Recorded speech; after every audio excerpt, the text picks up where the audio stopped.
नमस्कार बच्चों। एमए उत्तरार्ध प्रथम प्रश्न पत्र की इस कक्षा में आपका स्वागत है। आज हम आपकी पाठ्य पुस्तक में संकलित कहानी मेरे देश की मिट्टी आहा, जो कि मृदुला गर्ग की लिखी हुई है, उसके बारे में चर्चा करेंगे। इस कहानी में लेखिका ने अपने देश के बारे में बताया, अपने देश की जो वास्तविकता है, अपने देश का जो यथार्थ है, उसके बारे में इसको बड़ी बारीकी से बताया गया है। कहानी का प्रारंभ गांव खेड़ी के दृश्य से होता है। कहानी की नायिका लल्ली जब ग्राम खेड़ी की खुली हवा में सांस लेती है तो उसे लगता है कि वह इसके लिए तरस गई थी तथा इस खुली हवा का महत्व हर कोई नहीं जान सकता। कहानी में एक भोली भाली बालिका के हालात के तूफानों से टकराकर अपने पैरों पर खड़े होने तक की कहानी है। प्रारंभ खेड़ी गांव से होने के बाद वह अपने बचपन की यादों में चली जाती है और फिर एक एक करके पूरा घटनाक्रम पाठक के समक्ष आता जाता है। वह बचपन में फरीदपुर गांव में दादी के साथ रहती थी। बचपन में ही माता पिता नहीं रहे, उसने कभी अपने माता पिता को देखा तक नहीं। दादी बीते हुए बुरे समय के बारे में लल्ली को बताती रहती थी कि किस प्रकार बुरे समय में स्वयं बनिया होने के बावजूद ऊंची जाति वाले महाजन, ठाकुर, पंडित सभी ने उन्हें लूटा था। हालात से समझौता करते हुए दादी ने चमार टोले के पास की ऊसर जमीन में अपनी झोपड़ी डाल ली, क्योंकि उसे पता था कि इस जमीन पर ऊंची जाति वालों की नीयत नहीं बिगड़ेगी। दादी ने अपनी दूरदर्शिता का परिचय देते हुए समय रहते ही जमीन किसी दूर के रिश्तेदार को बेच दी थी, जो कि दादी के स्वर्ग से धारने से पहले ही समय पर आ गया। जमीन बेच दी गई, वह भी पूरी लिखा पढ़ी के साथ।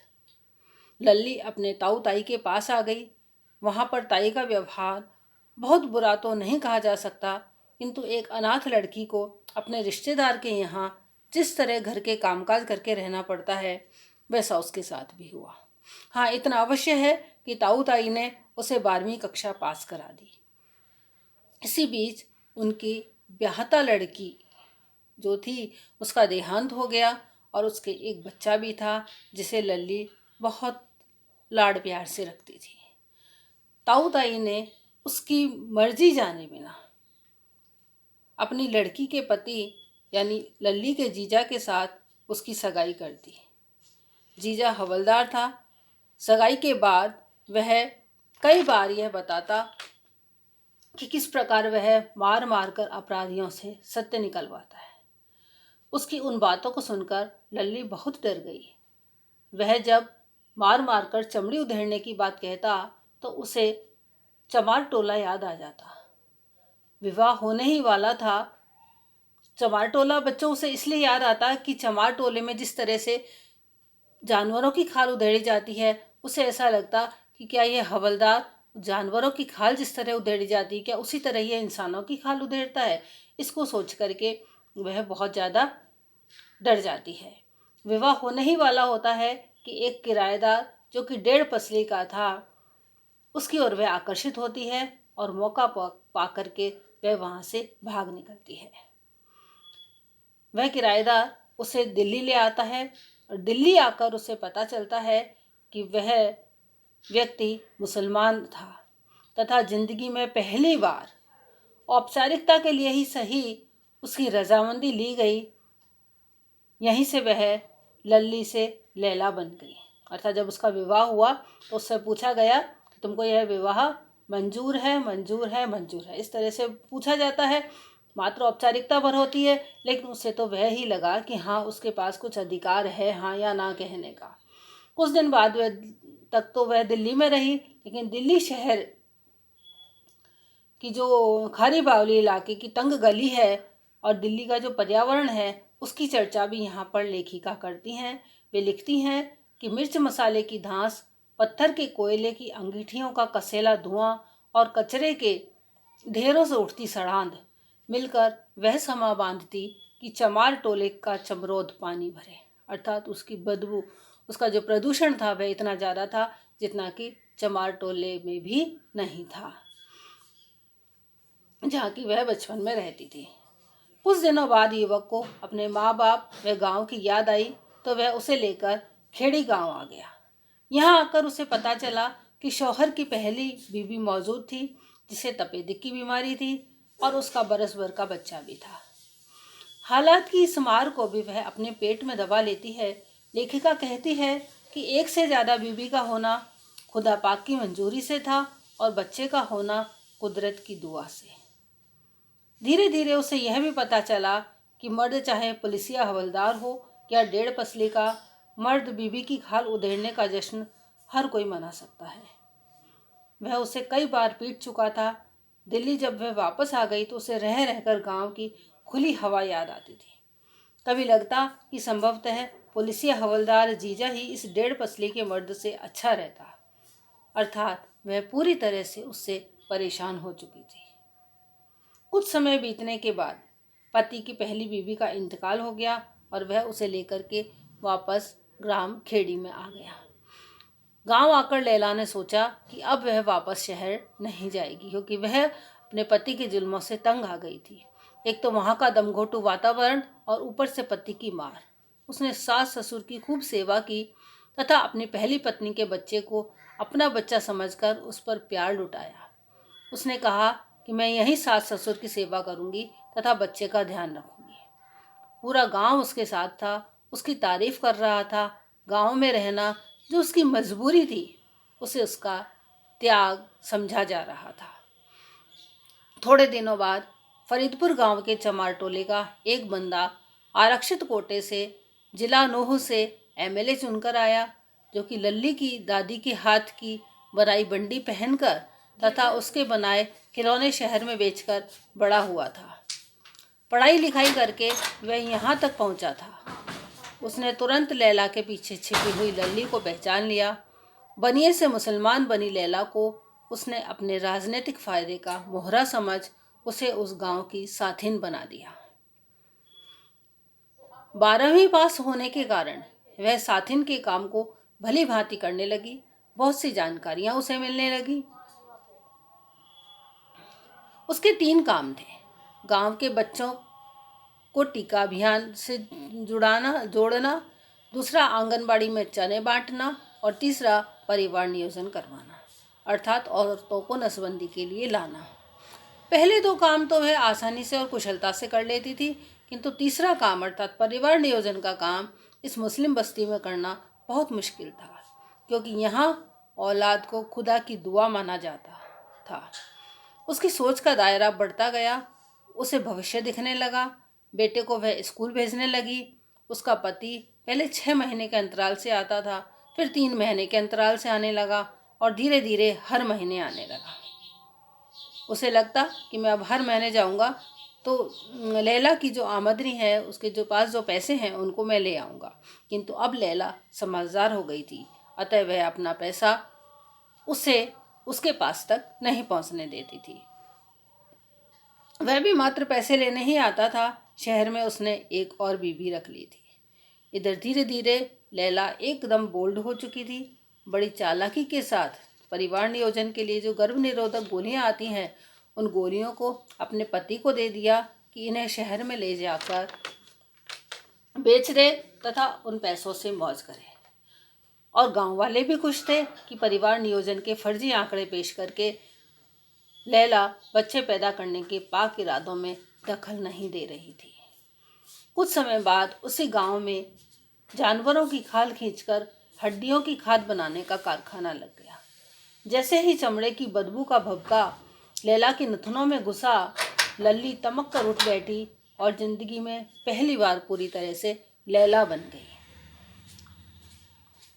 उसने कमर कस ली कि कैसे भी हो यहाँ से इस कारखाने को बंद करवाना ही है। मीटिंग बुलाई गई था। उस मीटिंग में एमएलए ने कह दिया कि साथिन का काम बस इतना ही है कि वह परिवारों की देखरेख के काम करे तथा परिवार नियोजन के कार्य को बढ़ावा दे। हवा, बीमारी, बदबू ऐसे ऊंचे मामलों में दखल देना उसके अधिकार क्षेत्र से बाहर है।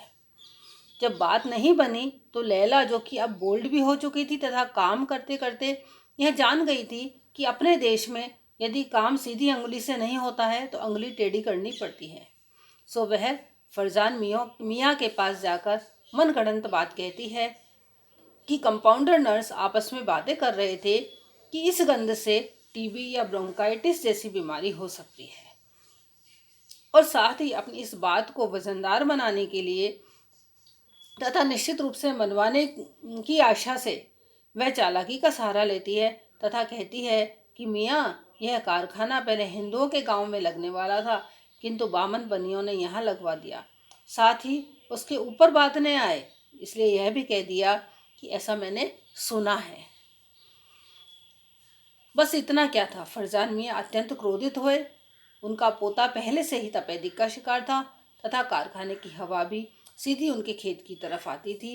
रही रोजगार की बात, तो वह भी बात नहीं बन रही थी क्योंकि कारखाना खेड़ी गांव की सरहद से जरा बाहर था, इसलिए उनका हक होने से मना कर दिया गया। पंचायत बुलाई गई। स्वाधीन होने के नाते लैला भी वहां बैठी। पंचायत में ही एक युवक ने सुझाया कि पर्यावरण को शुद्ध करने की बात उठानी चाहिए, क्योंकि पर्यावरण प्रदूषण के नारे जोरों पर हैं। 2000 रुपये जमा करके प्रदूषण के नाम पर केस कर देना चाहिए। लोगों को जब आश्चर्य हुआ कि गांव में 2000 रुपये इकट्ठे करना अत्यंत मुश्किल है, तो उसने सुझाया कि पैसा भी हम सरकार से ही लेंगे, लेकिन दूसरे तरीके से। सरकार नसबंदी करवाने का पैसा तुरंत दे देती है, अतः हम ऐसा करेंगे कि हमारे 10 बुजुर्ग अपनी औरतों को नसबंदी के लिए ले जाएंगे, और सरकारी कर्मचारी जो कि बिना मतलब काम नहीं करते, अतः प्रौढ़ाओं की नसबंदी तो वे करेंगे नहीं, बस पैसा दे देंगे, केवल कागजी कार्यवाही होगी। और इसी बीच लैला और नौजवान, केवल कागजी कार्यवाही होगी, और इस बात को सभी जो है इस प्रस्ताव से सभी सहमत हो जाते हैं, सभी खुश हो जाते हैं कि चलो इस तरह से सरकारी पैसा भी मिल जाएगा और उससे हम कोर्ट से स्टे ले लेंगे। इसी बीच लैला और नौजवान दोनों भी एक दूसरे के प्रति आकर्षित होते हैं। अगली 15 अगस्त जब आती है तो खेड़ी गांव की साथिन लैला को मुसलमानों से परिवार नियोजन करवाने वाली पहली मुसलमान औरत होने के नाते राष्ट्रपति से समाज सेवी नंबर 1 का खिताब मिलता है। इस देश की विडंबना देखिए, जिस साथिन ने परिवार नियोजन के कार्यक्रम को मात्र कागजों पर रखा, वे राष्ट्रपति पुरस्कार पाने की हकदार हो गई। थोड़े दिनों बाद ही लैला के पति को किसी ने कह दिया कि परिवार नियोजन का कार्य करते करते लैला ने खुद की भी नसबंदी करवा ली। बस फिर क्या था, लैला की खूब पिटाई हुई। पीटते पीटते जब वह थक गया तो तलाक तलाक तलाक कहकर उसने तलाक दे दिया। लैला तो यही चाहती थी। वह खुश हो गई। बात मौलवी साहब तक पहुंची। उन्होंने कहा कि लैला को इसका सबूत देना होगा कि उसने नसबंदी नहीं कराई है। सबूत के लिए उसे निकाह करना होगा। उसी नौजवान मुसलमान से उसका निकाह हुआ और साल भर में लैला माँ बन गई। बिना बटी हुई जो गर्भ निरोधक गोलियां थी, उन्हें अब उसका दूसरा शौहर शहर में बेचता था, अर्थात ढर्रा वही चल रहा था। बात कुछ भी नहीं बदली थी। गर्भ निरोधक गोलियां पहले भी नहीं बढ़ती थी, परिवार नियोजन का कार्यक्रम पहले भी नहीं चलाया जा रहा था, अभी भी नहीं चलाया जा रहा है। अंतर सिर्फ इतना है कि पहले उसका पहला शौहर शहर में बेचता था, अब उसका दूसरा शौहर उन गोलियों को बाजार में बेचने लगा। सभी को लगने लगा कि कारखाने पर स्टे आने से शहर का प्रदूषण कम होता जा रहा है, तथा अगली बार जब अमेरिका के विश्व बैंक के नुमाइंदे हिंदुस्तान आए तो उन्हें खेड़ी गांव दिखाया गया तथा उस नौजवान से रूबरू कराया गया। कहा तो यह भी जाने लगा कि अगले इलेक्शन में इसका एमएलए बनना तय है। इस प्रकार यह कहानी या इस कहानी के माध्यम से लेखिका इस देश से का जो यथार्थ है, उसकी जो ज़मीनी हकीकत है, उसको बताती है कि किस तरह यहाँ बड़ी आसानी से स्त्री का शोषण किया जाता है। सही बात को मनवाने के लिए सही गलत सभी तरीके प्रयोग में लाने पड़ते हैं। इस देश की कागजी सच्चाई कुछ और होती है, सरकारी आंकड़े कुछ और वास्तविकता इसके बिल्कुल विपरीत होती है। तो बच्चों, आज हमने इस कहानी का जो सारांश है वह पढ़ा। धन्यवाद।